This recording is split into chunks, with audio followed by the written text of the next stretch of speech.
Brady Quinn, I can't help but notice that there's like I don't know, like an air of greatness on this show today. I don't know what it is. It's like almost like it's always been here. Yeah. I just think maybe you didn't recognize it. Yeah. Like it wasn't being recognized for what it is. See, I think we recognize it. I'm just not sure that everybody else recognizes it. But now you can't even dispute it. I mean, it feels like this show has got some sort of an added oomph to it. You know what I mean? Like there's something additional that's been added on top of the show, and maybe somebody's credentials here. LaVar, what are your thoughts on that? I mean, if you ever come back, we'll kill you. Yeah, you remember the hyena? He didn't have an answer. I tell you what, I'm still kind of in shock about it. Let me give you a backstory here. I thought when Brady was talking about Coach Stoops and congratulating, and I saw Al Wilson's my guy. I saw, he was being congratulated. I was like, man, I missed it. I missed it, I thought it was done. And I was sitting at home yesterday, and as I know it, the chapter of my life of football has officially come to a close. I hit my final resting place yesterday, man. Pretty cool. And what happened? Yeah, man. So here, this is pretty cool, man. I'm sitting at home, and my oldest son came in town. He goes to Lackawanna College in Pennsylvania, and him and his girlfriend just got in town yesterday. So I get the ball. I get the box that's in front of my door. There's a box there. Grab it. I'm like, I don't get any boxes, by the way. I don't shop. I don't do anything. Everything my wife orders or my kids order, my daughters. And I grabbed the box, and it's like LaVar on the box. I don't think nothing of it. I'm like, it's still the holiday, so I probably got a gift from somebody or whatever. And I go sit down, and my son walks in. I'm like more into my son and this, that, and the other. And so I sit down and I open up the box, and I'm looking at it. I was like, this is a cruel joke. It's pretty cruel. It's a football. I see the football, and I look at it, and it's like, congratulations. I'm like, what? Wait, hold on. And so I started trying to figure out if there were like multiple publications or multiple awards that were given for this, and it was the National Football Foundation Hall of Fame, man. I got into the class of 2022. College Football Hall of Famer LaVar Arrington. That's the one I wanted. Yes. Hey, I'll never think about playing ever again. I wish I could say I had a Hall of Fame worthy pro career, but I know in reality I didn't. And so as I set my expectations on every single thing that I've accomplished as a player, the one thing that and even when I was in the pros, when I left college, college always meant a whole lot more to me for some strange reason. I always felt like it was truly business once I got to the pros, and it just meant a lot to – I always told people if I could get into a Hall of Fame that meant the most to me, it would have been college. It would be College Football Hall of Fame just because, I mean, I guess with portals now it's different, but your college was your college. Right. Back in the day, that's not going to change. In the pros, your team can change.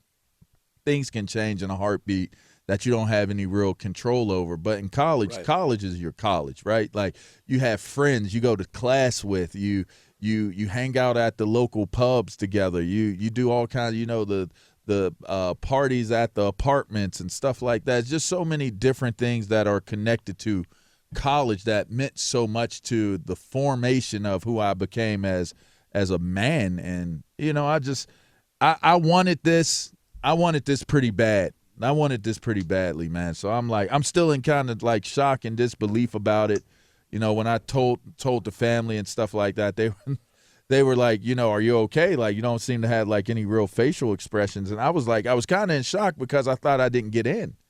if you guys remember, like when we were talking about it, Brady, like you were talking about Coach Stoops, I was like, man, that was for this past. That year, was for though. this past year. Yeah, that's all. It's like I didn't know. I didn't want to say posted it. anything, but I was like, yeah, dude, like they already announced that a while ago for him. I mean, I didn't know. COVID and stuff. It's like you're thinking you read the wrong lotto numbers. I was so deep in thought, I just thought I missed it. Like, maybe next year. You thought you threw away the winning ticket. I know. You're like, oh, what happened? damn it. It's in the Maybe trash next year. somewhere. I was like, this is a cruel joke. I didn't think they were picking until next January. You know, Yeah. that's what I was thinking. But I got it. And thank you to the National Football Foundation and the directors and everyone who played a part in it. Thank you to all my teammates.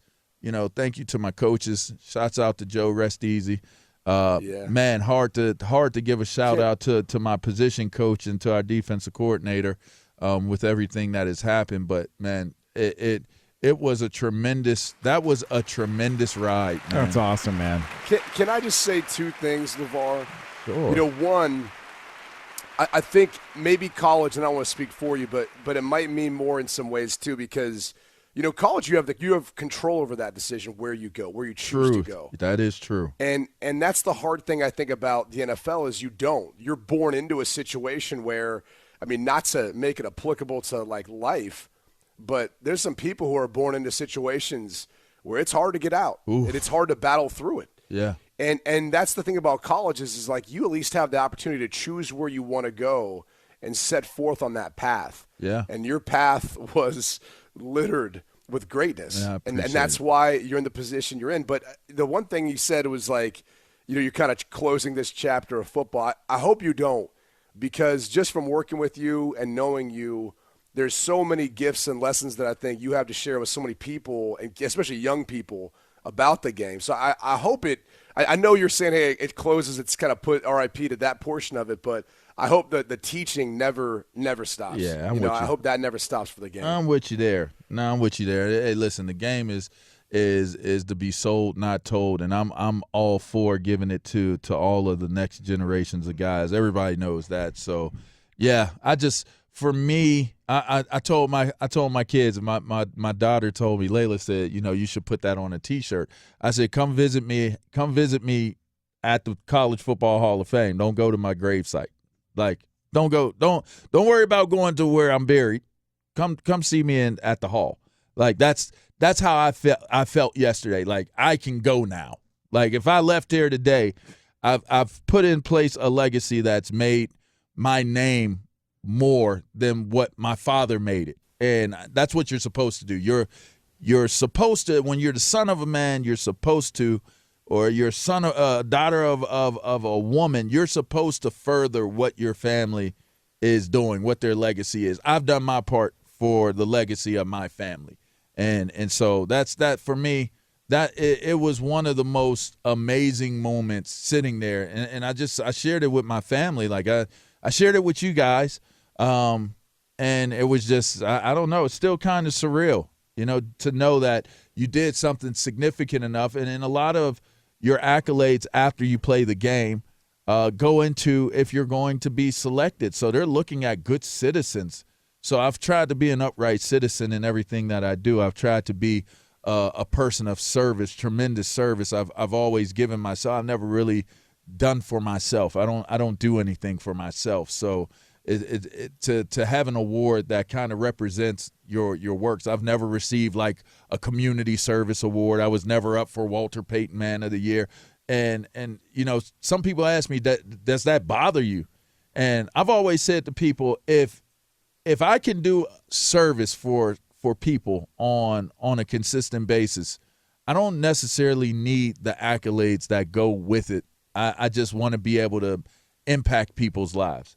And as long as you're able to do that, and I'm able to do that, I know that I'm going in the right direction for what my life's purpose is. So, you know, I've never had any type of real awards in terms of that, but I felt like this was largely in part a lot of what I've done post-career would lead, because there's been a lot of qualified dudes that are on that list. So I'm just humbled, man.